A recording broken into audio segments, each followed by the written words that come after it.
विजय वडेट्टीवार सध्या बोलतायत, आपण थेट जाऊयात. मंत्री मारत होते. आज वस्तुस्थिती ही आहे की बघा, डिझेलचा तर प्रॉब्लेम होतोय. एक गाडी, आता माझा पण पेट्रोल पंप आहे, 15 दिवसातून एक लोड मिळते आम्हाला, एक लोड, दुसरा लोड मिळत नाही. आणि ही वस्तुस्थिती आहे की आता LPG गॅसचा तर प्रॉब्लेम इतका मोठा झालेला आहे. आणि यामध्ये आता आम्ही आमच्या काय चुका झाल्यात, हे पॅनिक होण्यामागं आमच्या चुका कुठल्या झाल्यात याच्यावर आता विचारमंथन होण्याची गरज आहे. जर देशाचं नेतृत्व चुका करत असेल आणि त्याचं देशातील जनतेला त्याचं प्रायश्चित्त भोगावं लागत असेल, की आमच्या अनेक वर्षापासूनचे चांगले संबंध असलेले इराण बरोबरचे संबंध आम्ही बिघडवलेत आणि आज या परिस्थितीला आम्हाला सामोरं जावं लागतं आहे. खरं तर काय गरज होती इस्रायलला जायची आणि छोट्याशा मेडलसाठी इस्रायलला जाऊन आज संपूर्ण भारतातील जनतेला, देशातील जनतेला वेठीस धरण्याचं काम झालेलं आहे. आता सर्वपक्षीय बैठक घेण्याची आवश्यकता पडली. ज्यावेळेस गरज असते त्यावेळेस विचारत नाहीत. आपली संपूर्ण परराष्ट्र नीती कशी असावी याचा कवडीचाही अभ्यास काही दिल्लीतील काही लोकांना नाही आहे आणि ते यांचे सल्लागार आहेत. ही वस्तुस्थिती आहे. आणि म्हणून मला तरी वाटतं की ही आता कोरोनासारखी परिस्थिती या देशामध्ये होते आहे. काल आज माहिती घेतली विस्तारित आमदार निवासामध्ये, जरा पत्रकार जाऊन या, काय परिस्थिती आहे. तिथला गॅस सिलेंडर संपला, फक्त डाळ भात कसं तरी त्यांनी शिजवून दिलं तिथल्या माणसांना. ही पूर्ण आणि मला माझ्या माहितीप्रमाणे पुढच्या 4-5 दिवसामध्ये मोठा प्रश्न पुन्हा निर्माण होणार आहे. गॅसचाही होणार आहे आणि तेलाचा पण होणार आहे.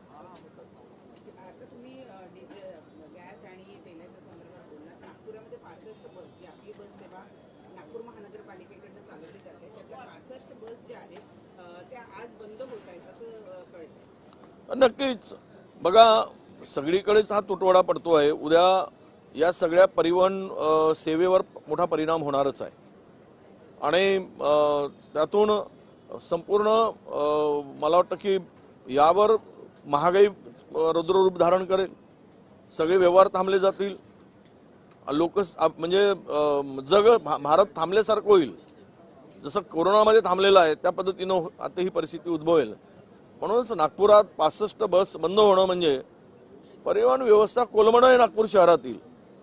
तिथील मुख्यमंत्री असून जर तिकडे पुरेसा साठा नाही आहे, पुरेसं डिझेल नाही आहे, त्यामुळे ही परिस्थिती निर्माण झालेली आहे.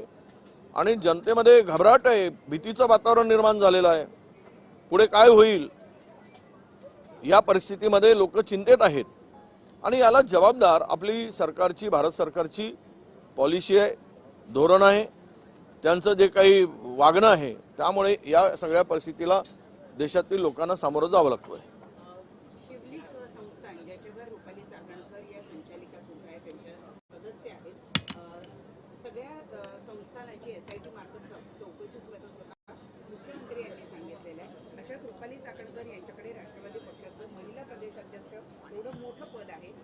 वेगवेगळ्या स्तरातून मागणी होती की त्यांना त्या पदावरून सुद्धा काढलं गेलं पाहिजे.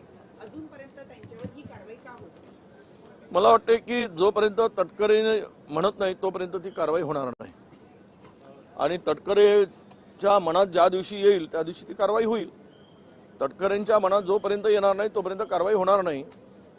कारण अलीकडच्या सगळ्या घडामोडीवरून रुपाली चाकणकर आणि तटकरे यांनी त्या खरातच्या प्रकरणामध्ये ज्यावेळेस ही नावं पुढे आली तर त्या प्रकरणातून त्यांना वाचवण्याचा प्रयत्न किंवा त्या पदावर ठेवण्याचा प्रयत्न सातत्यानं तटकरेंनी केलेला आहे. हे लपून राहिलेलं नाही.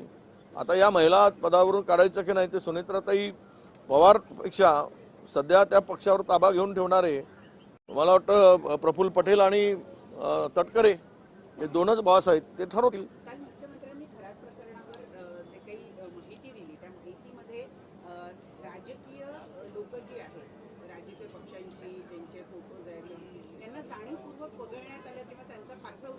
हे बघा, लॅपटॉप वगैरे सगळं जप्त केल्याचं सांगतायत.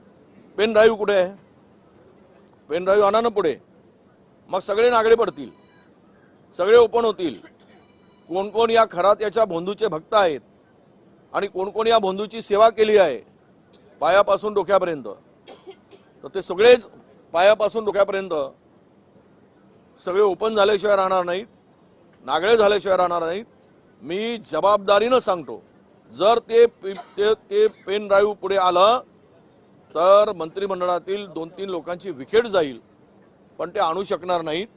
ते प्रकरण दाबल्या जाईल आणि सोयीचं जेवढं आहे तेवढंच ते पुढे आणलं जाईल.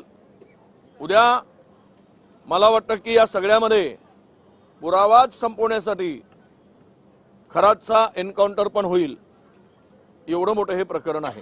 सर, पर्यटन मंत्री फडणवीसांचं सरकार हे या सगळ्या अं? फडणवीसांचं सरकार हे कुठेतरी याला मेहरबान आहे का? कारण साधारणतः पाहायला गेलं तर अशोक नाही, असं आहे की कुणाच्याही सरकारचा प्रमुख हे आपलं सरकार सेफगार्ड करणारच.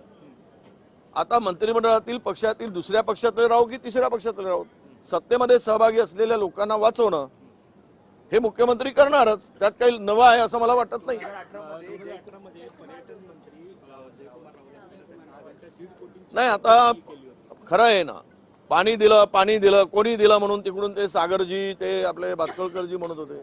आता मंदिराला त्या खराच्या ट्रस्टला दान कुणी दिलं तर जयकुमार गोरेजींनी त्यांच्या खात्यानी, आपले रावल, गोरेजी नाही, रावल यांच्या पर्यटन विभागाने ती मदत केल्याची माहितीच आहे. आता 1,87,00,000 रुपयाची आणि बांधकामासाठी दिलेत. हे सगळं पाहिल्यानंतर सरकार अर्ध सांगतं आणि अर्ध लपवतं. ज्या गोष्टी सोयीच्या आहेत त्या पुढे आणायच्या आणि ज्या गोष्टी गैरसोयीच्या आहेत त्या दाबून ठेवायच्या. हे संपूर्ण प्रकरणामध्ये राजकीय नेते असतील किंवा IPS किंवा पोलीस असतील किंवा IAS असतील, IPS असतील, हे वरिष्ठ जे काही अधिकारी आहेत याच्यामध्ये यांनी अनेकांनी हात धुवून घेतलेले आहेत. हात धुवून घेतलेत, आपलं उखळ पांढरं करून घेतलंय, काही लोकांनी त्या खरात करून लुटूनही घेतलाय.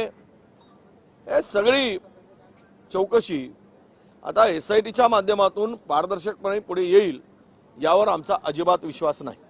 अत्याचाराबरोबर घाटकोपर प्रकरणातला जो अहवाल आहे, घाटकोपर होर्डिंग अपघात प्रकरणाचा जो अहवाल होता तो आधी तर सगळ्यांना वितरित करण्यात आलेला नव्हता आणि नंतर तो मिळाला. त्यावेळेला असं लक्षात आलं की सरकारी अधिकारी, रेल्वे प्रशासनाचे अधिकारी आणि स्थानिक लोक यांनी म्हणून कटकारस्थान करून ती जमीन पेट्रोल पंपाला दिली आणि त्यानंतर तिथं इतकं भलं मोठं होर्डिंग लावण्यात आलंय. कटकारस्थान करण्यात आलंय म्हणजे जास्ती लोकांचा सहभाग आहे असं म्हटलेलं आहे. जी कारवाई होते ती पुरेशी आहे असं वाटतं? नाही, कारवाई इंटेन्शनली केली गेली. त्यावेळेस एखाद्या अधिकाऱ्याचा बळी घ्यायचा आणि तोही त्या आयडिओलॉजीच्या विरुद्ध असलेल्या अधिकाऱ्याचा बळी घ्यायचा, हे प्लॅनिंग करून त्यावेळेस झालेली कारवाई होती. त्यावेळेस सुद्धा आम्ही हीच भूमिका मांडलेली आहे. पण आज सत्य उघड होते, हे या गटामध्ये अनेक जण आहेत, पण सरकारने त्यावेळेस ते लपवलं. आता अहवालातून पुढे आल्यानंतर सुद्धा या अहवालाच्या नुसार त्याच्या खोलवर जाऊन कोण कोण त्यामध्ये सहभागी आहेत, कारण इतक्या लोकांचा जीव गेल्यानंतर तिथे कारवाई होण्याची अपेक्षा आहे. पण ते करतील की नाही, सोयीचं काम होईल तेवढंच चाललेलं आहे राज्यात. त्यामुळे मी त्यावर आज बोलण्यापेक्षा मी ते सगळं बघतो आणि मग सरकारला पत्र लिहितो आणि कोण कोण दोषी आहे त्याच्यावर कारवाई करायसाठी आम्ही विनंती करू सरकारला. युद्ध के बीच, हिंदी में, युद्ध के बीच जो है प्रधानमंत्री ने आज ऑल पार्टी मीटिंग बुलाई है. प्रधानमंत्री पहले ही सदन में कह चुके हैं कि कोविड जैसी स्थिति से निपटने के लिए तैयार रहे सब लोग. तो अब यही नहीं बताना चाहिए कि थाली बजाओ और ताली बजाओ, ये नहीं बताना चाहिए, नहीं तो फिर मुश्किल हो जाएगा. इससे कोई ये समस्या का हल होने वाला नहीं है. समस्या का हल करना है तो आज जो परिस्थिति है सबको लेकर परेशानी जो बड़ी है देश के सामने, और किस लिए ये परिस्थिति सामने आई, क्यों हमारे ईरान के साथ में जो संबंध थे, जो रिलेशन थे, हमारे एक अच्छा व्यवहार चल रहा था, इसको हमने क्यों तोड़ा? वो इजराइल के चक्कर में, क्या पैगासस के चक्कर में तोड़ा है? यही सब बातें सामने आती है. तो हमें अब सरकार की जो परराष्ट्र नीति होती है